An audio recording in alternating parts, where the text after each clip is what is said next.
Bismillahirrahmanirrahim. Assalamu alaikum urmattu imam damlalar, Bilal damla sizler menen. Mına stroyka bolup ketip agorot kalbay kaldı. Эми asmandan пайдаланып атабыз. Мына сиздерге айтайын. 200 литрлік бочка. Астыга мына жерге чейин курук жыгач шактар менен толтурдум.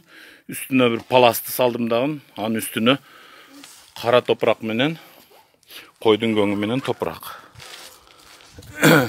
Анан 6 штук badırang ektim. Bir yerlerge jip tartılат, mınaka 1,5 metr. Badıranglar öydө çıgıp, jetkenden kayra ıldıy düşöt. Oşul kışka tuzdaganга. Эми kimnin söz barı, kimnin kolu kara bolsa jegenden ak bolot deyt. Бұл eştek emes. Mınağı tapçanın aylanasıga 6 Anton tarvız egildi, üstüge karap tartılat. Mına jaktarga 6 koğun, berge 12 tüp баягы чоң розовый помидор, мына жагы 6 түп тигеме бадыраң. Кыскасы бүт ушундай эгилди. Мына жер, мыналар тарбыздар, мыналар. Бул тапчанга карап кетет бияка. Анан мындайда Кытайлардын жасаганын көрүп эле курсак тойбойт, өзүбүз жасайлы.